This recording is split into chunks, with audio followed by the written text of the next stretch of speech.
Olá, meus queridos, bom dia, boa tarde, boa noite, a depender do horário que estejam aqui nos escutando. Final de semana, dia de Blocult, falando aqui um pouco das atividades que teremos, outras coisas aí que estamos executando, efetuando e muito mais. E claro, né, um pouquinho aí da programação cultural, algumas coisas para vocês irem se planejando. E se quiserem uma dica, passeiem aí nos parques da nossa querida cidade e, claro, você aí, onde quer que esteja, também nos parques da sua região, fazer uma atividade aí mais saudável, né, diferente, dar aquela arejada. Afinal de contas, uma caminhada, um passeio aí, né? Se possível, com toda a família. É sempre, ou se você quiser, né? Uma coisa mais sozinha mesmo aí, né? Relaxar, vá como bem quiser. O importante é ir. Bom, pegando aqui algumas informações, né? Algumas notícias que assim queria falar a respeito.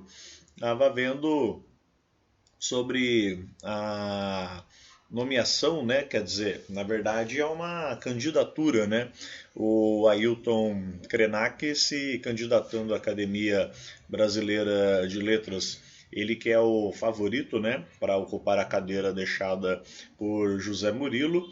Se eleito, ele será o primeiro indígena, né, a primeira liderança indígena a ocupar uma vaga aí na famosa Academia Brasileira de Letras. Como consta aqui na notícia, o escritor e líder indígena Ailton Krenak decidiu se candidatar a uma vaga na Academia Brasileira de Letras.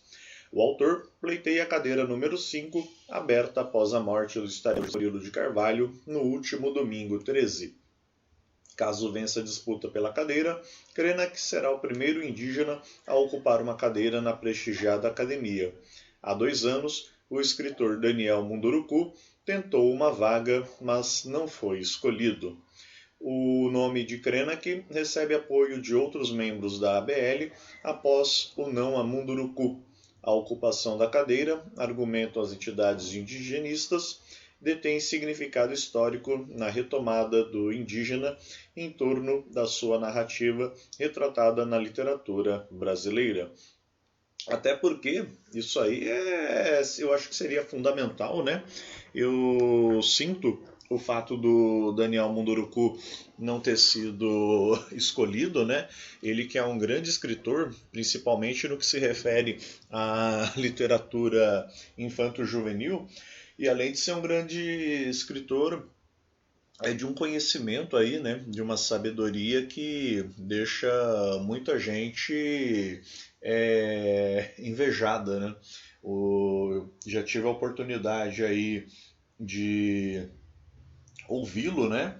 Em acho que pelo menos umas 3 palestras, né? Bom, acho que 2 foram palestras e um foi um debate, né? Ele era um dos tantos convidados, mas sempre de forma bem humorada, né? Sempre pegando aí tanto histórias, né? E o conhecimento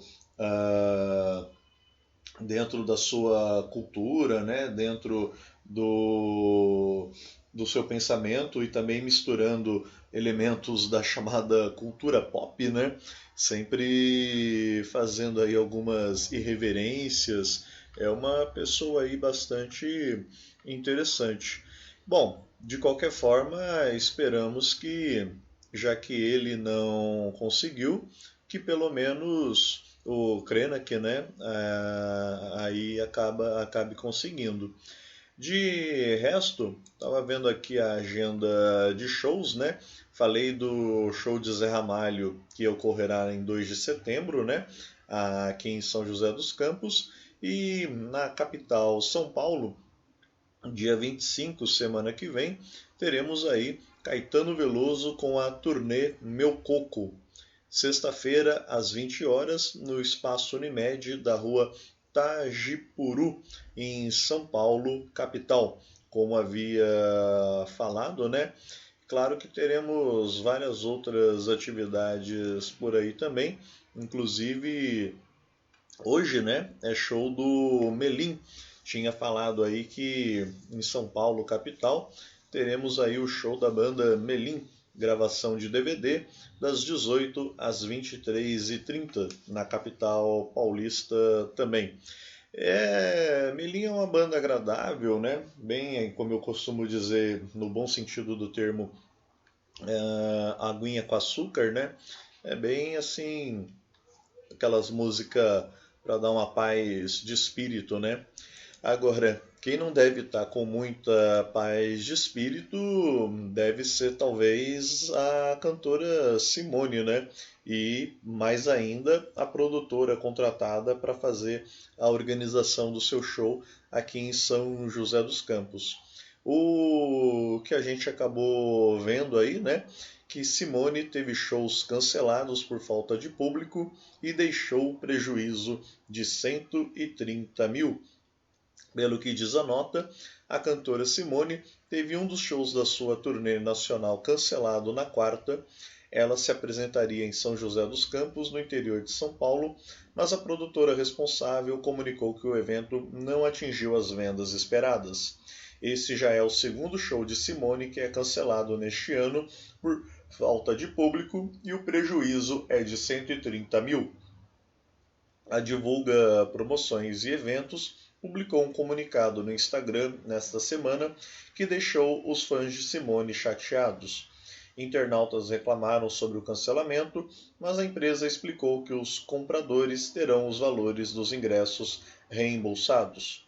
Segundo nota, comunicamos o cancelamento do show da cantora Simone, que seria realizado no dia 19 de agosto de 2023, no Palácio Sunset, em São José dos Campos, por motivos operacionais.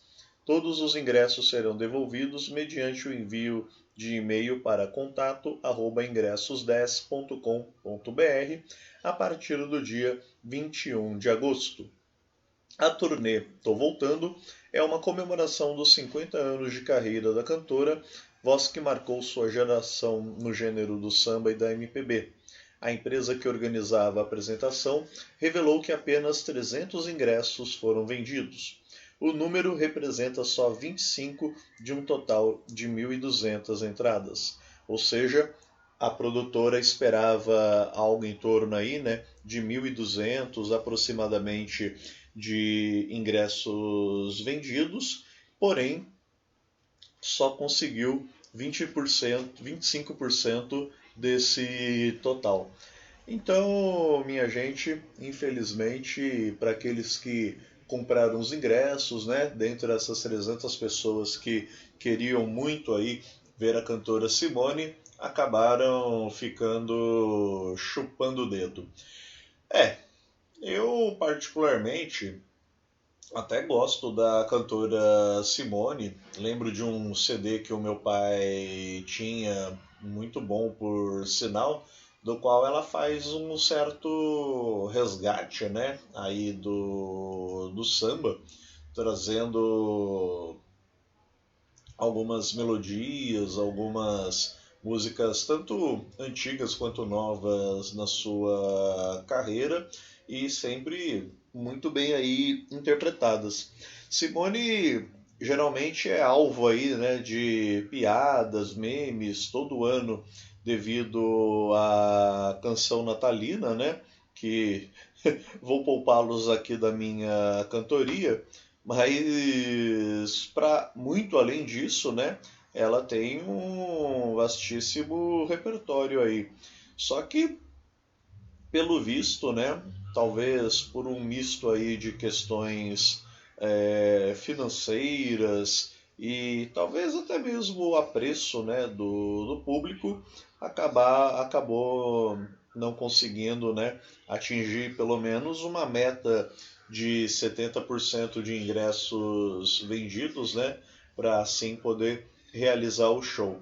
Essa meta de 70% eu estou falando da minha cabeça, né? Eu não conversei com a produtora, mas eu acredito que para que não seja um fiasco, né? Eu imagino que pelo menos mais da metade, né? Ou uma margem segura aí superior à metade, né? Deveria ter sido vendido de ingressos, né? Para não haver grandes problemas. Ainda nessa questão, segundo o jornalista Marcos Bux, do Conexão Entrevista, o prejuízo foi de 130 mil. O acúmulo se deu por conta do show que já havia sido cancelado pelo mesmo motivo em junho. O contrato de Simone previa que metade do cachê fosse pago a ela antes do espetáculo e, caso o contratante desistisse da apresentação, esse valor não seria devolvido. Ou seja, chumba. Minha gente, complicado. Agora vamos ver aí o que é que será, né? De qualquer forma, acredito que a Simone, se ela vier a fazer um show em outros lugares, né, em capitais, entre outros, provavelmente terá aí uma repercussão bem maior e, evidentemente, né, não passará por situações vexaminosas como essa. Eu torço para que o mesmo não ocorra aí com o show do Zé Ramalho, né? A princípio, eu acredito que eu não teria condições de ir nesse show, mas gostaria que ele conseguisse vir a São José dos Campos e tocar aí o barco, né? Fazer aí as suas maravilhas de sempre. Bom, minha gente, era isso que eu queria trazer para vocês no nosso Blocult de hoje, sem tomar muito dos seus respectivos tempos. Peço que compartilhem, repercutam, façam aí o vídeo rodar e, claro, né, todo o nosso material, todos os nossos materiais aí do podcast Mesa de Debates de Tudo Um Pouco. Vou os deixando por aqui. Um beijo no coração de todos e tchau!